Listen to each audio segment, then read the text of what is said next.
Today's COVID update is brought to you by Fulltech Systems, your technology center, where you'll come for the price but stay for the service. And welcome back to Open Your Eyes. It is a Friday that spells Fun Friday. And I'll tell you what, we're about to have some fun talking about the reopening of the Philip Goldson International Airport. It is a conversation that needs to be had, and we've got representatives in to tell us all about it. We've got John Burgos, who is the Executive Director of the Belize Tourism Industry Association, and also Stewart Krohn, who is the Second Vice President of the BTIA. Guys, a very pleasant morning and welcome. Good morning, guys. Morning. And I'll tell you what, the news spread like wildfire yesterday on social media. Everybody talking about it, some positive, some negative. So we want to venture off into your take and how you're feeling about the situation. The Philip Goldson International Airport being reopened amid a pandemic. Let's get to how did we get to these dates, or if you'd like to jump in, Marlene, how did we get to these dates, and how are these decisions being made? Well, we have been having this discussion a lot over the last month, with regards to when is the right time. Earlier this month, the discussion was July 1st. Everybody wanted July 1st. Yes. Yeah. But I know that the National Oversight Committee realized that July 1st wasn't a suitable date because there are many things that were not in place. Mm-hmm. And I think that our membership spoke to that, saying that, everybody feels comfortable. Well, would feel better to reopen the PGIA once you have the right protocols and guidelines in place, which we already have some already in place, but they're still not fully implemented, and people need to be sensitized with those. Mm-hmm. So I think with all that information, and we just recently found that they are acquiring the testing machines from Taiwan that are going to be placed at the airport, so that the testing takes place there. Mm-hmm. So you already see that government has made many steps forward so that we can so that they can narrow down to the August 15 opening date. Mm. So let me just start off with your initial reactions. What are your thoughts to what was presented yesterday? I think, Marlene, we all have to understand the challenge that the leadership of the country faces. Mm-hmm. This is a situation that there is no handbook for. Right. To everybody. What governments all over the world are trying to do is to thread a needle. Mm-hmm. And I think that there is no right or wrong answer for policy. You try and do what's best. I'm happy that I believe we have good leadership in this crisis, and in a crisis, you've got to respect the integrity of the leader. I think, there may be people in the tourism industry or outside of the industry. There may be people who think that the opening came too late. You may have people that think that the opening is too early. But the fact is that it's a good thing that a decision has been made. Yeah. All of us can plan, make our plans based on that opening. Health authorities and the tourism industry and the general public. Right now, there's a lot of work ahead of us, and we might pick one or two things that are in the present plan that we may not agree with, but I think that's pretty minor. I think we have to think positive and go forward. And given the decision, let's try and make the future as advantageous as we can, bearing in mind that this is a situation that is largely not of our own making and is largely out of our control.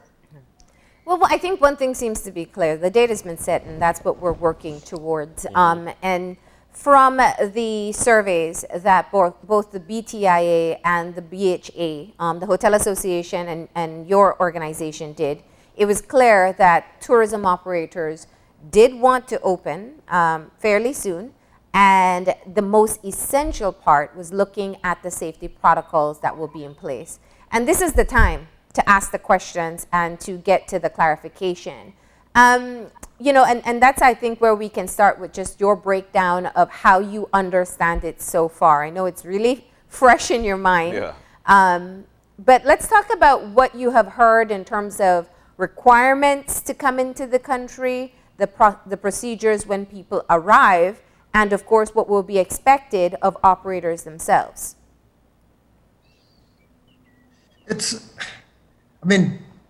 Until I can see them on paper and really go over it, I listened to the whole press conference. Yeah. It's one of those things where it all sounds very good. Yeah. I think you have to realize that whether you're in a war or whether if you take up a boxing match, you make your plans, but if you're in the boxing ring, the first time you get smashed in the face, that plan goes out the window, and you have to you have to start being flexible. And I think that's what's going to happen. If you look at the brief experience of other countries, and I think quite to his credit, the Prime Minister mentioned the Jamaican and the Antiguan experience, that there are some issues. We have to accept that COVID-19 is going to come back in the country. It's not a matter of if, it's a matter of when. How many cases will come in and how we can deal with them. Now, I know you haven't probably had the opportunity to poll your membership as yet. But one of the things that we heard very clearly in the press conference was that this is a phased approach. And in fact, not all hotels will be allowed to open. It's not an automatic system. They, in fact, have to meet certain criteria. What was explained yesterday seems to be a situation where a hotel that can offer all-inclusive services. They have all the amenities on place. They can provide meals on site. They can do chartered tours from their property. That those will probably be the ones that will be allowed to function. But your membership extends beyond hotels. You have operators, you have restaurants, and other people who are involved. What are your thoughts on this particular aspect of the phased reopening? Well, as Stewart alluded, was that there are some certain concerns that we notice with regards to the requirements of the new guidelines and this phase-out period. Yeah. We have just been privy of what that phased approach. Yeah. I don't think nobody had seen that before yesterday. It was just forwarded to us yesterday. So now we kind of understand how the government is thinking. We did not know that that's how they were thinking in April or in May. So, but it's good to know that. But with regards to the opening the PGIA and offering equal opportunity to everyone, we really gotta look into how that's gonna be implemented. If I Google Belize and I wanna come to Belize, I'm gonna get an option of different hotels and at the different destinations. So I'm not sure how the BTV or the government is gonna be able to monitor. They're going to let me know, well, you know what, you can't go to this hotel because they don't have a restaurant, for example. So I'm not sure how the BTV is going to monitor that, how they're going to ensure that I'm booking flights with the hotels that can provide all the amenities as being part of the requirement to travel to Belize. So that is where I think we need a little bit more clarity. And I'm glad that we still have about 50 days for us to clarify all those details and to see how these bookings are going to be managed. Yeah, I think that particular aspect of limiting the opening to the larger hotels with all the amenities, I think that's probably going to wind up being the most controversial part of the plan. Conceptually, I understand what BTB and what the government was trying to do, and that is to kind of limit the exposure of tourists and kind of act as an experiment in trying to be careful. But from an operational point of view, okay, so I operate a property that has all those things and will probably be one of the first to open. The fact is, okay, I've got a beachfront hotel. Do I now have to place a security guard at each end of the beach to make sure that my guests do not wander down to another hotel or wander into the closest village because not supposed to? It kind of turns me into a policeman, and I really don't have the inclination nor the resources to do that. As one of my guests rents a golf cart, what do I have to say to that guest who's paying $400 or $500 a night for a hotel room? Sorry, sir, I cannot let you leave the property and that golf course because that's what the government orders. I can't let you go to to Tutti Frutti to have gelato. I can't Yeah. let you go barefoot bar. So operationally, there's a lot of problems. I would hope that at the very least that experimental period is going to be extremely short.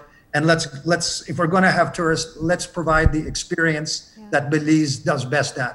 And that's a wide open experience where our guests get to interact with all Belizeans, not just at their particular high-end hotel, which kind of starts to resemble an all-inclusive. Inclusive.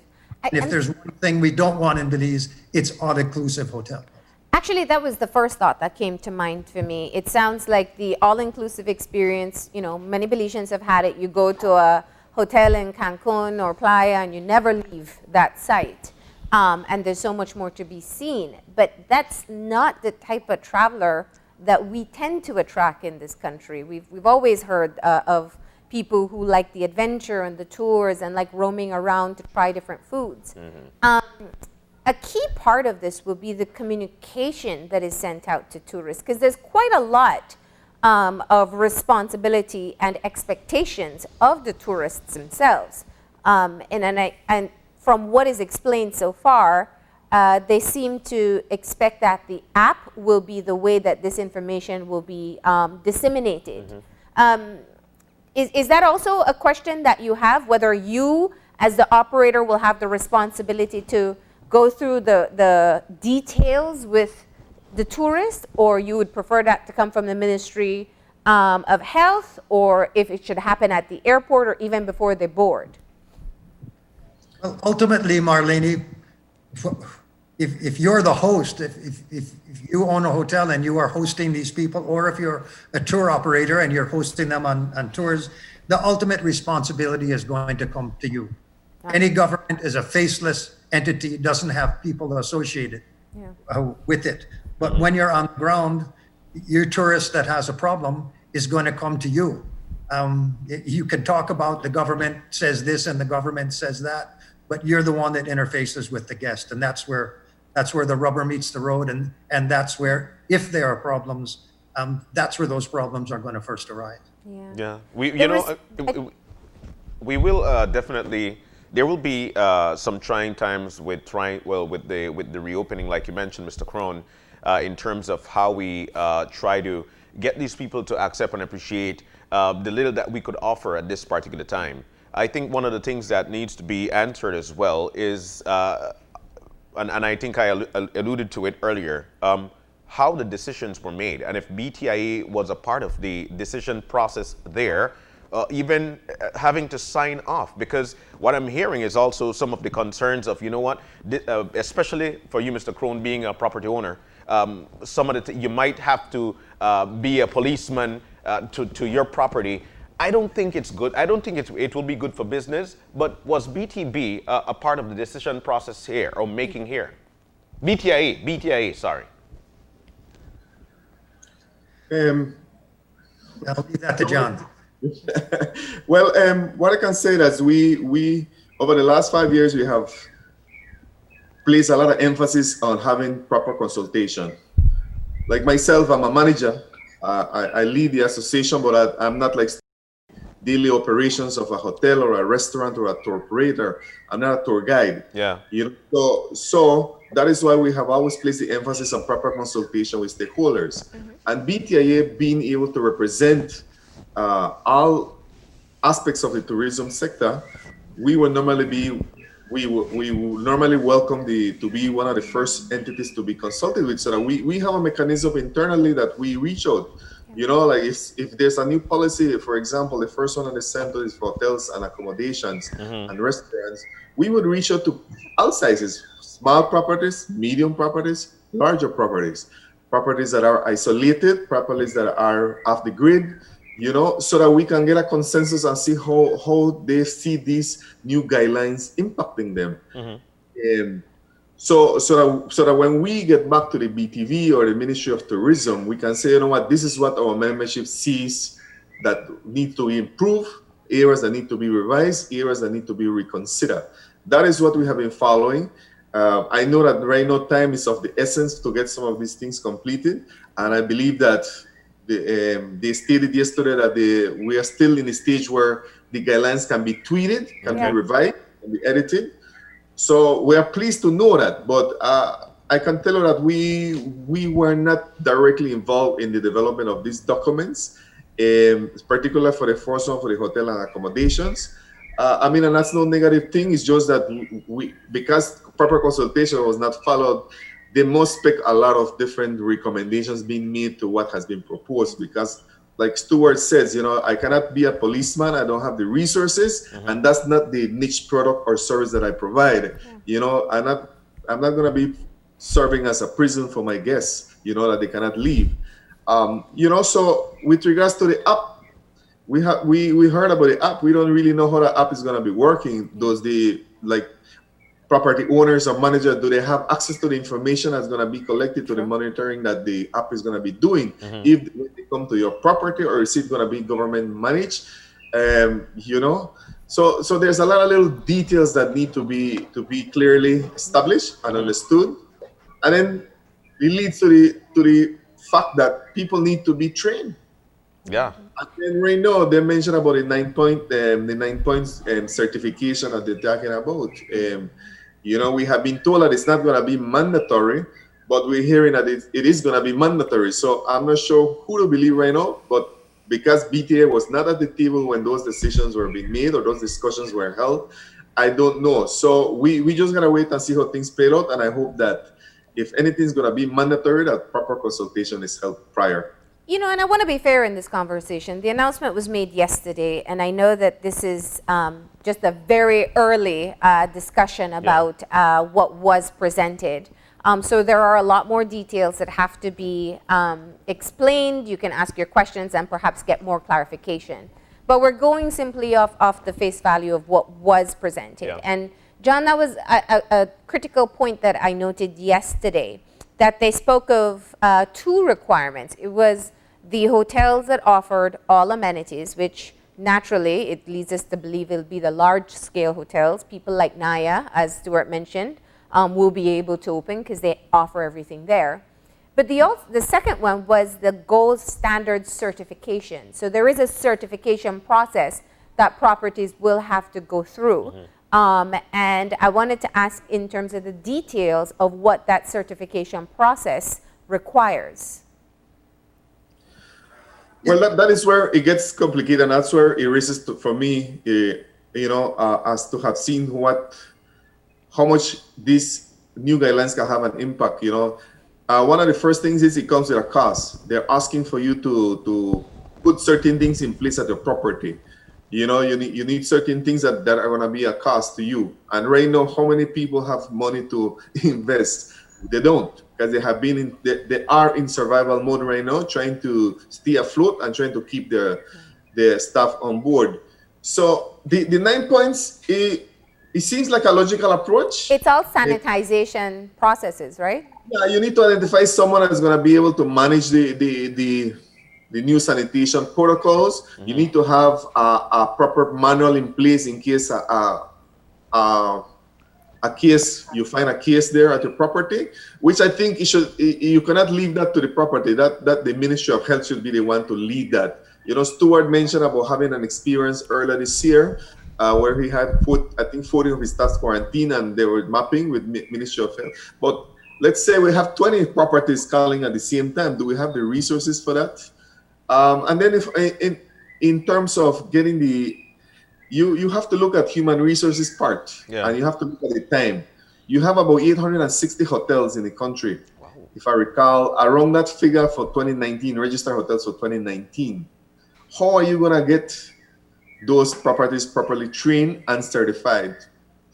Who are you going to give priority to? Well, we already know that the ones that have all the amenities and properties that are off the grid. I would put properties off the grid as having all the amenities, because you're going to a secluded area, far away, especially if I can tell you, Turnef Flats, they're in Turnef Atoll. It's a private resort. They're coming to fish, and that's it. That's what you're going to do, is fish, dive, or, So you know what you're coming, and that is fine, because they have everything there. So, and the same thing happens to property in the forest. If you're deep in the forest, in the Mountain Parridge, Chiquibul area, you're off the grid. So it works for you. So you will be getting the opportunity. So I guess those properties will receive the priority for the certification. But then me as a 10-bedroom hotel in the middle of Cayo or in the middle of Hopkins, in the middle of all those hotels that are side by side in Kikaker, when will I get certified? Yeah. So these are the things that we at least we have a lot of time to. I think we have. I'm hoping that we have sufficient time to get all these glitches fixed so that we can have everyone on board. I mean, I think of the experience in Kikaker. I think a lot of the hotels, they have a pool, they may have beach access, they don't all have restaurants, but a part of the experience, even as a Belizean traveler, is to have your breakfast here, have your lunch here, have your drink at the Split in the afternoon. And that's just the experience that we actually go for, similar to what tourists do. So, go jogging in the mornings, with the sunrise, or go for an early swim. I like to swim in the sea, so I am not really a pool type of person. So, and I imagine a lot of the tourists are like that as well. Well, I hear you. I tell you what, it all boils down to the steps as well, because this is one of the things that definitely was making its rounds on social media, the steps of trying to enter the country. Are you guys in agreement with it? And can you explain more, elaborate more on the steps of entering the country? It all sounds good, but again, it just might be chaos. You have to start somewhere. Absolutely. And Marlene, and so I would certainly not nitpick about that. I think the decision was made. We picked the protocols that were set, sound good. I don't think it helps anyone to start attacking those protocols. Let's see, we're talking, and I think the PM alluded to this, the number of tourists you're going to have come in initially is going to be extremely minuscule. So there will be a good shakedown period where the authorities at the airport are not going to be overwhelmed. So hopefully this will serve as a good transition period. But I would be remiss if I did not point out that the real danger, maybe that's not the best word, but the real danger early on in this game is not the little bit of tourists who are going to come in. It goes back to the experience in Jamaica and Antigua. It's mostly your returning Belizeans, as we have seen, who represent the biggest threat to spreading the virus in the country. You're right. So that's where we really need to focus, because a tourist is going to come, and even if there wasn't this lockdown, tourists stay in a pretty sheltered bubble anyway. Yeah. They sleep in the same place, they go on specific tours. It's much easier to isolate tourists than it is for a returning Belizean, even though he may have tested negative. We know that's not a foolproof test, but the returning Belizean is going to go and party and go out to bars and is going to do all the things that a tourist will not do. Yeah. Have big family parties. Well, Wow. and that is another dimension of the conversation. I think that is worthwhile to discuss, because what is being proposed, as was explained yesterday, is a self-isolation for 14 days. So Belizeans returning would have to self-isolate, but we know there are always challenges unless you can police. I think that's really how we ended up with mandatory quarantine in the first place, because of the simple reason that you won't know how honest people will be about self-isolating. So you're right. I think that's a critical area that we can't miss in this conversation. But since you have to look at it both ways as well. Remember, Belizeans are going to be able to travel too. Yeah. One thing is Belizeans coming in and Belizeans that are travel and coming back. They might take a 2 weeks trip to the US for whatever reason, and then they come back. What happens to them? How do we manage them? Yeah. But what if I'm a Belizean American and I'm coming, or I live in the diaspora and I'm coming home to travel? How do you differentiate between if I self-isolate or I get to go to Naya and be a tourist? I mean, we have a lot of, remember, Belize, the formula for a lot of the Belize hotels is that they're condos. Yeah. They have owners that come for a month, for 2 months, 3 months out of the year, and then they go back. And I'm sure right now they're gonna feel a lot safer coming to Belize because we have a very controlled environment with regards to the COVID-19. Yeah. So they're gonna. I know many of them are gonna feel safer, especially when you look at the U.S. and how the U.S. keeps losing control. They haven't been able to control the situation there. Yeah. You know, I know a lot of them feel, you know, I'm not safe in California. I'm not safe in Florida. I'm not safe in Texas. It's best I go to my condo in Belize for the next 6 months to see what happens. You know, are we going to have that? A large majority of what we're going to call tourists are going to be those individuals that are coming back to their properties here in Belize and to take cover to stay here in Belize. Yeah. Wow. All right, well, we have a lot more to discuss, and I know that you aren't the guys with the answers, but we just want to hear what your thoughts are.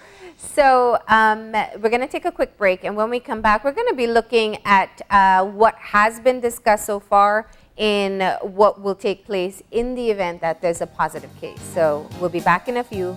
Please stay tuned as we continue our conversation with the Belize Tourism Industry Association.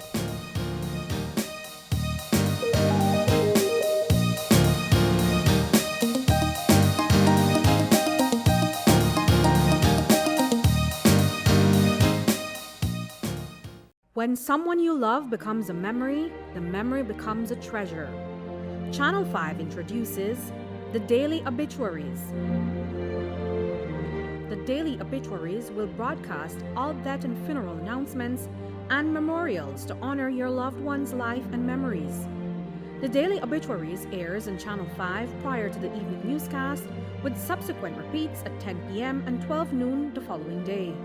It will also be placed online on our social media platforms, all for a standard package fee. Celebrate their lives and memories with Channel 5's Daily Obituaries. Honor in life and reverence in death.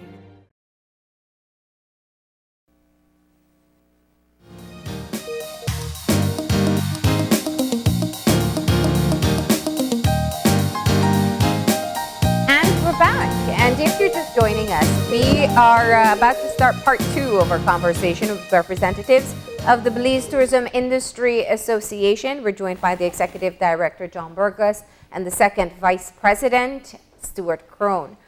Yesterday, the Prime Minister announced the reopening of the Philip Goldson International Airport, and we got some insight as to what the protocols will be for tourists to return, what the expectations will be when they are here, and what we're doing or hoping to do to ensure that it's as safe a process as possible. Gentlemen, we spoke briefly about some of the protocols, and you know, I think John referenced something that's worthwhile to bring up. Stewart, you'd mentioned to us in your last appearance about a situation of where you did have to go through a quarantine phase. This was back in March.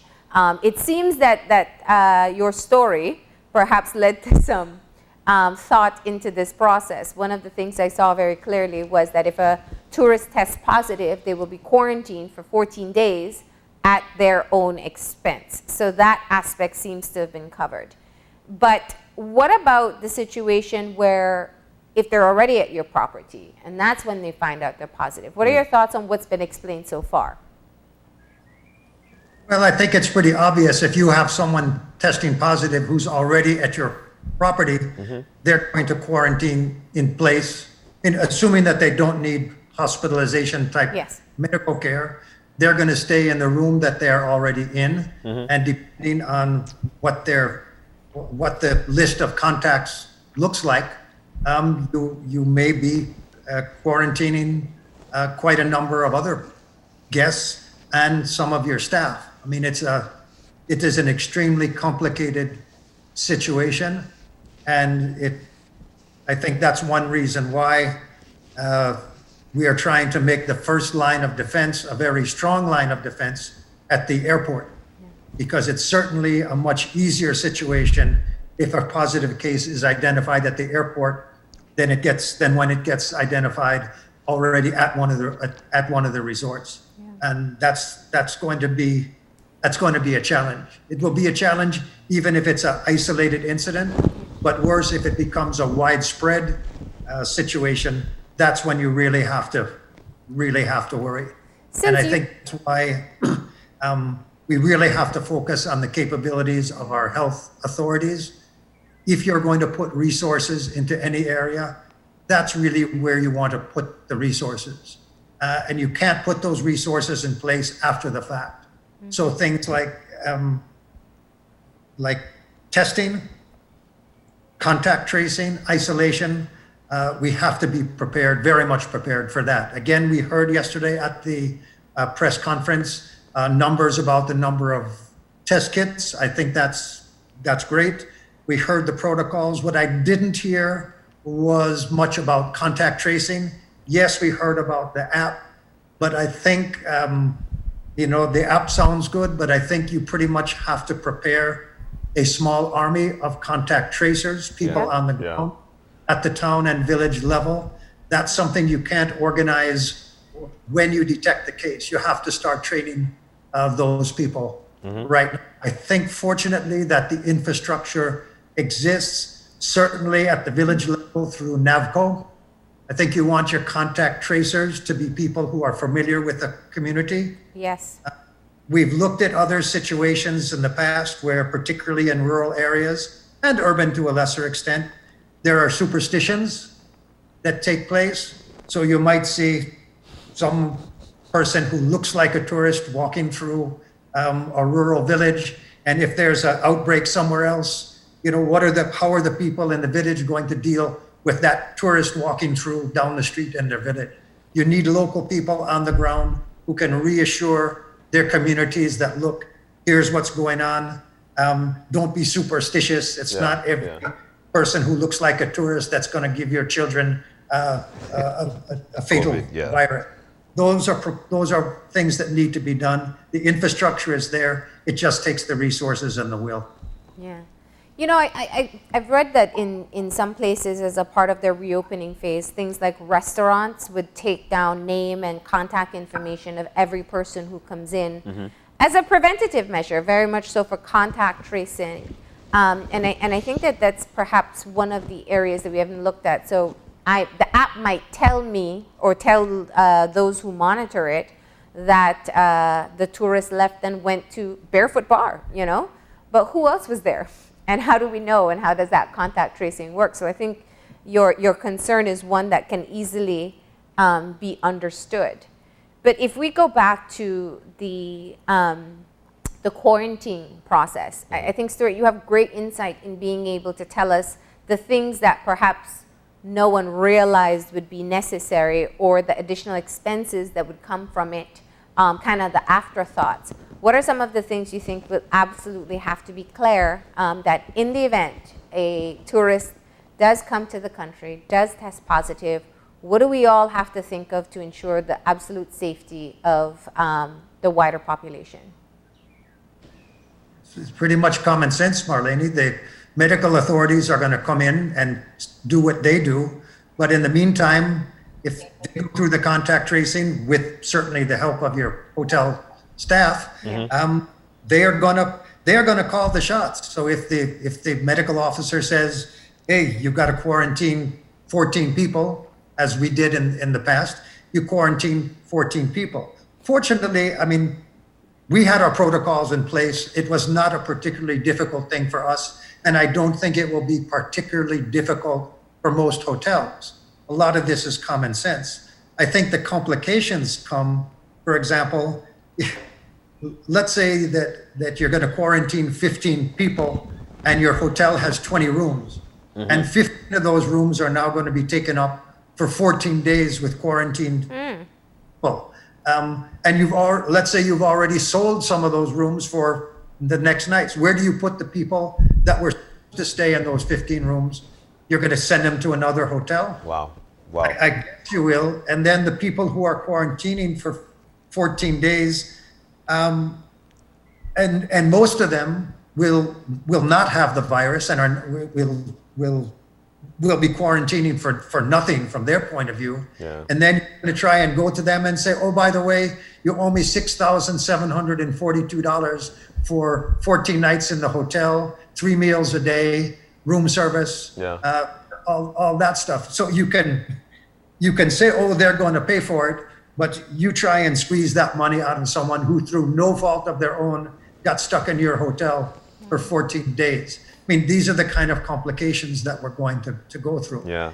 Doesn't mean we just close down the country next 5 years, but we should not, we put it this way, we should start thinking about those things. I mean, we've had discussions with attorneys and talking about waivers that you could ask your guest to sign.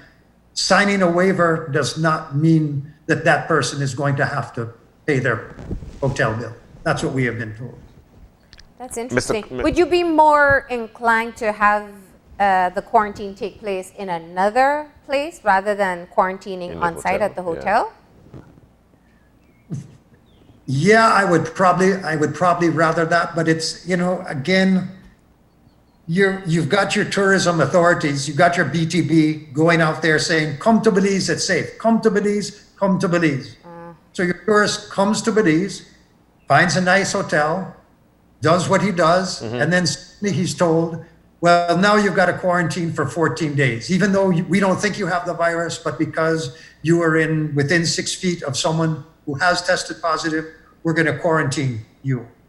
So you take that person and you say, okay, instead of staying at Victoria House or Naya or Chalk Creek, you are now going to stay in a quarantine community in Independence Village. And you're also going to pay for it. Wow. Again, ultimately, we have to treat our tourists with respect. And tourism is about treating your guests right. So I think on balance, I'd want to keep them in my hotel. If you have to eat the money, you eat the money. It's a crisis. We're in a situation where we have to think long term. And I think when it comes to how you treat your tourists, you have to treat them well, whether it's honoring reservations, whether it's discounts, whether it's double ups, whatever you do. Ultimately, if you're thinking long term, we have to keep our tourists happy. So let's talk to them and see what they want to do. Mr. Krohn, I could hear it. Like, it is very overwhelming. Reason being is because it is new and there's so many questions that needs to be answered. At the same time, we wanna save lives. I'll tell you what though, there are a lot of small hotels out there who might be able to carry out some duties when we reopen. Let's talk about the preparation, and I'd like to single Naya out. What is Naya doing in terms of preparation for this reopening? And I'm saying this because people might see you as a businessman and look at you as an example, and then it's the better foot out. So what are you guys doing to prepare for this? John, we're fortunate. We've been open for local business from when the permission was given for local hotels to open. So we've been practicing those protocols, virtually the same protocols that were put out there. Yes, put out a few days before. All our managers attended the online training. I mean, for us, and I don't want to minimize the work involved. I think it's not just the big hotels. For all hotels, I don't think the cleanliness protocols are the problem. I think it entails a fair amount of additional expense. Your housekeeping staff is really going to be put under pressure, so you're going to have to spend more money. You're going to have to put more man hours into housekeeping.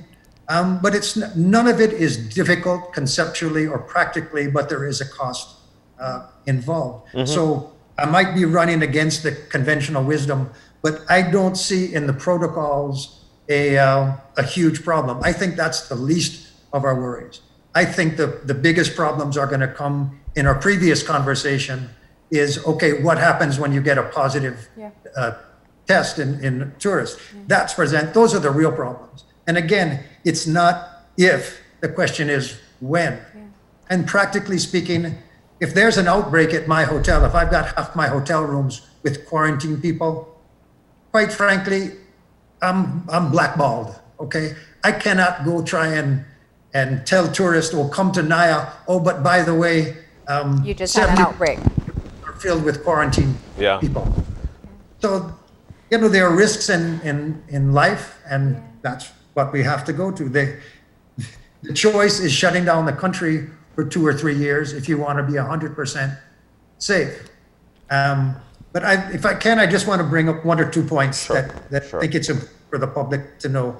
I heard on another talk show, I think, someone came out and said, well, you know that young people, they're usually asymptomatic, they don't suffer medically and stuff like that. So we should be welcoming young people to Belize, and it's not gonna hurt anything. Okay, I just want to point out that that might be true in the States, but in Belize, you have a social situation where probably 3/4 of the children in this country are cared for by their grandmothers. Okay, grannies play a huge role in Belize, in the culture. So if you say, well, it's okay, let's let the kids run around. If they get the virus, it's okay because they're not going to get sick. Well, they might not get sick, but if they're eating 3 meals a day and being read bedtime stories by granny, and they have the virus, you're going to have a whole lot of grannies getting sick, and some of them are going to die. And I don't think, I think we love our grandmothers in this country and cherish them. So I would just again say to health authorities, let's focus on the social distancing, the mask, the protocols. We don't want to lose a generation of grandmothers.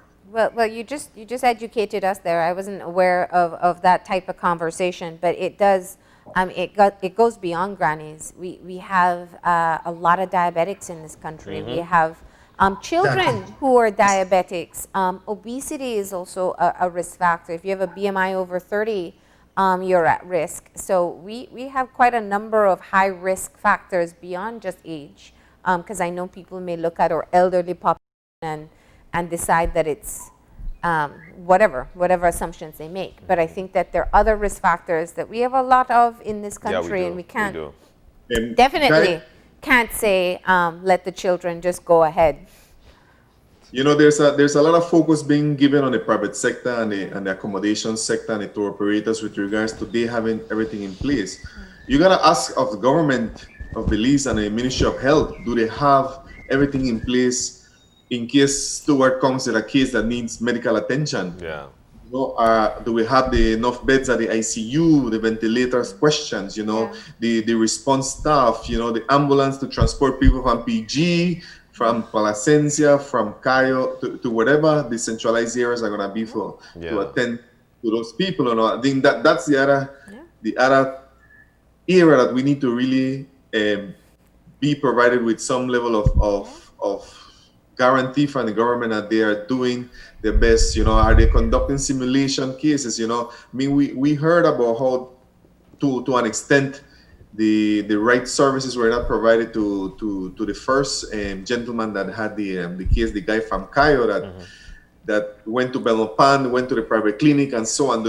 Are they prepared? Do they have the right standards and protocols in place, or have they improved? You know, we gotta find that out from the Ministry of Health, and I think Dr. Manzanero should be forthcoming with that information in July. I would expect so, so that we all need to have a coordinated effort and resources so that we're able to manage the arrival of tourists and Belizeans. That's a critical point. I think the complement to all the protocols is also ensuring that you do have the capacity and the training to be able to handle it as well. Things like simulation exercises will be important. And I think playing out the very same scenario that we've been talking about here, that when there is a positive case of a tourist who came into the country, whether asymptomatic or coughing and sneezing, what happens then? And just to add to your point, John, we did in fact speak to Dr. Manzanero maybe a week or two ago, and the latest update was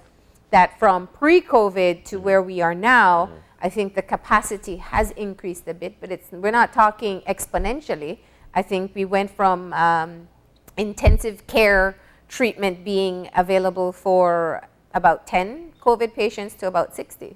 So that was the reality he painted just a few weeks ago. So understanding how prepared we are from the medical front is as critical as knowing what's going to happen to screen people coming in. Yeah. You know, you also have to recognize some of the local entrepreneurs that have been developing new products to be able to offer sanitization. I mean, you look at the guy Jorge Garcia, Francayo, William Mosher, and even this gentleman Russell Gongora. They have having some very good high quality products And I think a lot of stakeholders need to take notice of that and see how they can work with these guys. I know a lot of people feel better when they import stuff from the US or other countries, but I can tell you these guys have certification and have very high quality products that locals need to consider and look into. Definitely, but the only way these guys could eventually make their product better is if they get the capital to eventually make it better. Getting the capital simply means that Belizeans must support that product. Now, I wanted to venture off, guys, into local tourism. It is the area we ventured off into at the first start of the reopening process. Where are we there, and what did it look like at the opening start there, John? Well, what I have seen on a lot of the concerns and comments that I've seen on social media is with regards that, are we going to go back to the old rates? That was going to be my question next. Yeah. Are we going to forget about our Belizean travelers now? Yeah, you're going to forget. But I think a lesson has been learned, and I think a lot of these hoteliers understand that they have to be more inclusive. Part of a larger section of the revenue equation has to include local travelers a little bit more, so that they can sustain and not be fully dependent on international. I think many of them are looking at it that way, and I believe that, I can't tell you with guarantee, but I believe that most of them, or not all, if not all, are going to keep the Belizean specials as they have been offered. Stewart, you're quiet there. Yeah. Well, I am such a modest fellow, Marlene. Yes. That from day one when Naya opened, from the first day we opened, we had a 50% discount for all year round, except for Christmas week, obviously. And so that's continued for us. And what we have added to it is now a free room upgrade. So you get to go up at least one grade in room, whether it's from beach view to beachfront or 1 bedroom to 2 bedroom. So it's a great deal. But I would agree with John. I think I think because of our, at my place, our background, we were always in tune with the local market. A lot of resorts get into a mode where you kind of get into this tourist bubble. And whether you're Belizean or not, once you get into the hotel business, the people you're dealing with on a daily basis are mostly foreigners. And so slowly you kind of forget about that Belize connection if you ever had it in the first place. And I think a lot of hotels, those that have opened to the local market, they've come to the realization that local business is a good thing, quite outside of any pandemic. And I think that's been one of the few positive results of the COVID-19 experience. Wow. And in this day of social media, your Belizean travelers are also part of your extended marketing with their posts and showcasing their experiences at your properties. But let's go back. So I understand you're not the Ministry of Tourism, you're not the BTB, you're not the Ministry of Health, but you are a part of the executioners of the plan that is being put forward for us to open the borders as safely as possible. This is where we are, and I know there will continuously be debate as to whether or not we're ready. But what we can do in this moment is ask questions, ask for clarifications, and be as certain as we can that the things that need to be planned for are being planned for at this time. So what are the questions that are burning for you that you want more clarification, or you want to be sure that there is an effective plan in place? My biggest concern, Marlene, would be, as I said before, it would lean on the health of our local population is where I see the greatest problem. I mentioned it yesterday after one of the BTB webinars on protocols, and that we can have our hotel staff be extremely well trained in how to behave and follow the protocols at work. But remember, every one of our staff members, 2/3 of their waking hours are not spent at my hotel, they're spent at home. So you have a hotel employee be the perfect employee in terms of following all the safety protocols at work.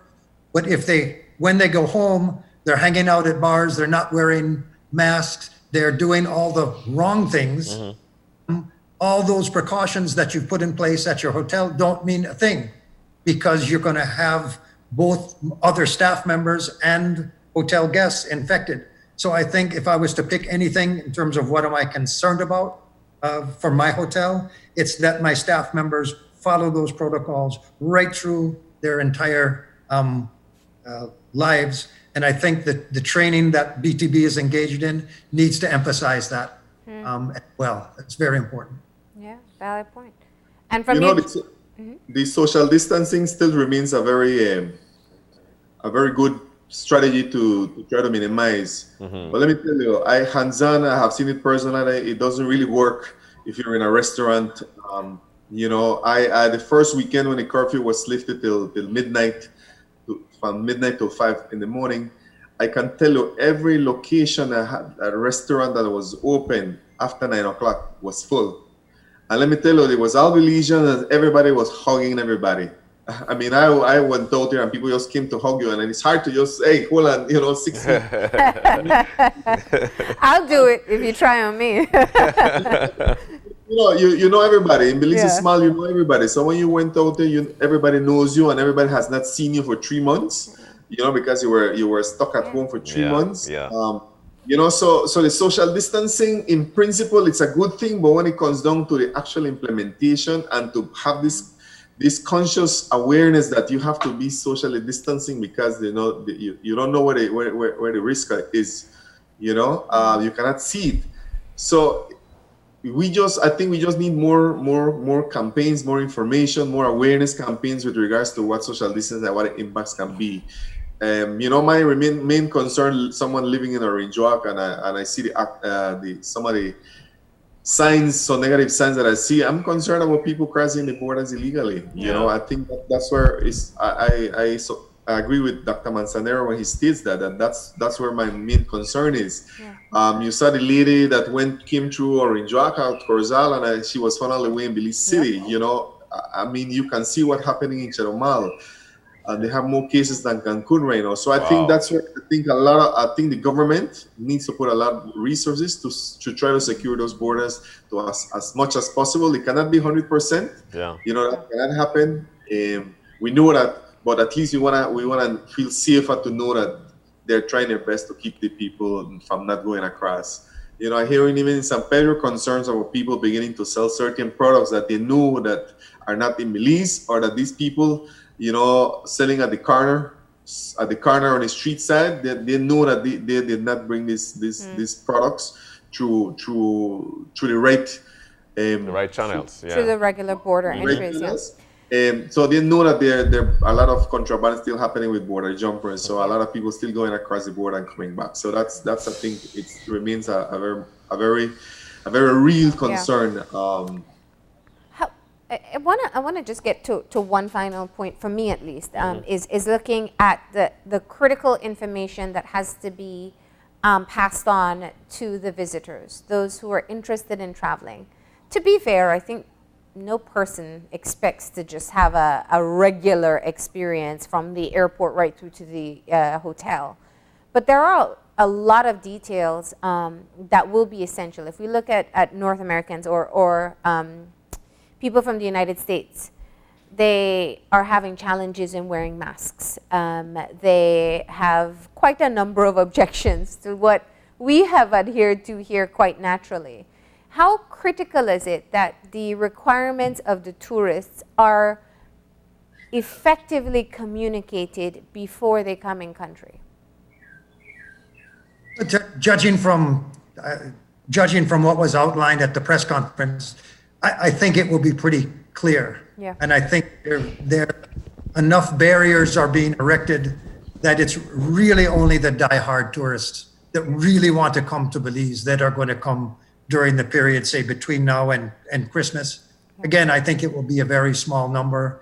It will consist a lot of people who, like John said earlier, either own condos here, own houses, want to come back and visit. I think, and I think that's probably a good thing, that you make the bar is pretty high. So I think, they'll have to jump through a lot of hoops. And, tourism is about managing expectations. Yes. And we've got to make sure that they know exactly what they're getting into. But if you recall, it probably wasn't 3 or 4 or 5 months ago, John, you're well aware of it, because of the staffing situation at PGIA, you had tourists on a Saturday who 5 or 6 planes come in at once, and there were people that had to wait in line 2 hours. That's right. Yes. You got 2 or 3 hours. I think, John, yeah. you yourself were caught up in that line. No, I was receiving calls on Saturday from disgruntled people that were not being able to catch their connection flights, connection boats. You know, some especially people that are off the grid. They have a certain time. They don't want to be traveling in the dark. You know, they have a tight schedule. You know, if your flight arrives at 1:30, by 2:30 you should be out and catch a boat at 3:30. You know, so that you get whatever, or you have your connecting flight with Maya or Tropic. You know, and that we had been expressing the airport needed to expand. We needed more conveyor belts. We needed another area for customs, another area for immigration, so that it can flow quicker. And we even suggested that, you know, why are all these flights coming on Saturday? You had about 18 flights coming in on Saturday. I mean, those are not the levels that we're going to get, but just with those figures, we had big issues. I mean, this issue, especially during the peak season. And this is not something that has developed this year. This has been brewing over the last 3-4 years. Since I came on board, I recall we trying to address those issues. The border management said they're looking into it. Immigration, government, Ministry of Tourism, everybody was looking into it, but the problem wasn't being corrected. So now... The point I was trying to make there, John, was that managing expectations, tourists were not expecting that kind of wait. So that's what gets them angry and to write bad TripAdvisor reviews and not come back and say bad things to their friends. In this situation, we may indeed have the same 2-hour wait at the airport. The trick is, yes, you want to try and streamline it, but you want to make sure that our visitors know up front, guys, ladies, you may have to have an extended wait at the airport. At the airport, So, you know, people don't mind if they know what they're getting into. Yeah. The communication makes a huge difference, and I appreciate that you said that. I think that's one of the things that, because if I ask anybody right now who's traveling, I want to know details. I want to know what's happening at TSA, what's happening in the airport, what's happening at the check-in, so that I can gauge whether or not I want to go through that experience. And I imagine that's just a human need. We want to know and understand, and then we can act accordingly. So. Yes, you're right. The health app, the Belize health app should, from what was described yesterday, again, that's what we're going from, we're told that the visitor will download that before they come, and this information will be funneled through. So Marlene, while on the subject of managing expectations, I think it's the same thing applies to our people here at home. I wouldn't want people out there to get the impression that, oh, the airport opens August 15th, I'm going to get my job back, the economy is going to suddenly start to flourish and everything's going to be all right. Nothing could be further from the truth. Yeah, okay. Great point. To manage our own expectations. This period for the next, after the airport opens for however many months, call it an experiment, okay? If I don't have heads and beds in my resort, I cannot hire back the 80 people that I was forced to send home, okay? Wow. Yeah. We can't have tourism without tourists, okay? Understand that. Yeah. The mere opening of the airport, does not mean that planes are going to come or come on a level that anywhere near what they came in the past. Yeah. It also does not mean that people are going to get on those airplanes and come to Belize. Yeah. And even those people that do get on the airplane and come to Belize, it doesn't mean they're going to do all the things they used to do or spend their money. You know, I have a great spa, best spa in the country, according to me. Do the few guests that I'm going to get, do they really want to go get a massage and a facial, knowing that those are high risk treatments? Yeah. So I would love to tell the 10 people that used to work in my spa that, oh, don't worry, once the airport opens, everyone's going to get their job back and you're all going to make the same salary and commissions that you used to make. It's just not going to happen. Yeah. And we have to be prepared for that. Yeah, certainly you're on point there, Stewart. And I mean, we the BTIA, as what we have been saying over the last couple of months, is that we still want to see a economic recovery plan being drafted by the government, because you cannot leave it only to the private sector. We still believe that the financing support to the tourism stakeholders that are going to need, as I mentioned right now, to meet this certification, they're going to need additional investment to acquire some of this sanitation equipment and products. So, government still has to come to the table and work with the private sector to see how we can find a balanced approach and be able to recover together, because the recovery process is not going to be a one-year thing. It's not going to be by the ending of 2020. It's gonna go far beyond that. We gotta regain all the flights that we had before. We gotta regain everything that was in place before. Our marketing has to be refocused. We have to, August 15, expectations are gonna be extremely high to ensure that we provide a very welcoming environment, and at the same time to be able to inform the guests of what they're gonna be experiencing upon arrival, so that they can work with us. It's about the state of mind. If I know that I'm gonna have to wait 3 hours before I get into my hotel or my resort, if I know that that's the time and I'm being properly informed about it, it would be easier for me to deal with it. So we just want to ensure that everything is in place and that we do a hell of a job to ensure that we get positive reviews from these tourists coming on August 15th. Yeah. And I guess you'll be polling your membership now to find out their reactions.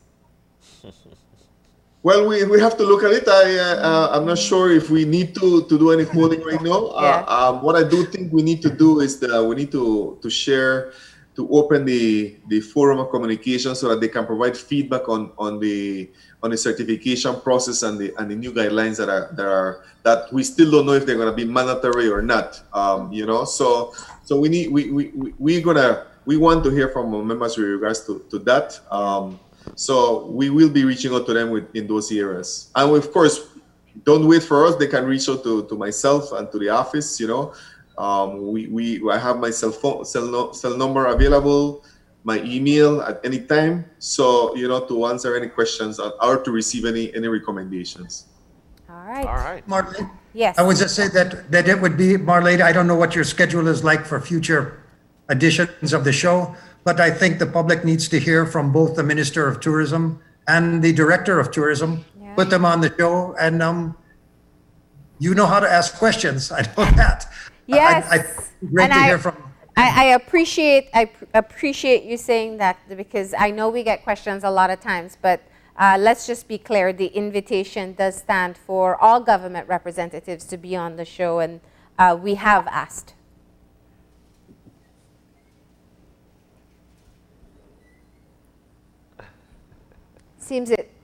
Are you silent there? Did we lose you, Stewart? No, I was done talking. I was listening to you. We have asked. So it's to be very clear, we always want balance on the show. We put forward requests for several government departments. We don't get the positive response that we'd like, which is why we do keep on asking the questions to whichever representatives can be able to assist us. All right. I could not imagine Mrs. Bevins not wanting to clarify and explain what but BTB. we continue to ask, and we will attempt to get them once again so that we can be able to hear directly the answers that we need, because there is a responsibility to our viewers to ensure that we're giving them the most accurate information from the right authority. All right. Yeah. Well, thank you so much Thank you, for sharing your input.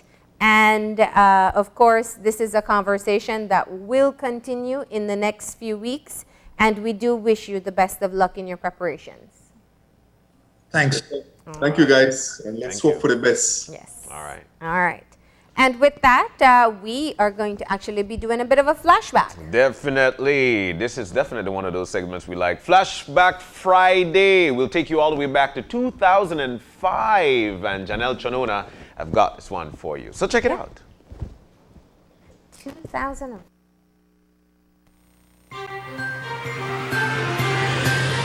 This COVID update was brought to you by Fulltech Systems, your technology center, where you'll come for the price, but stay for the service.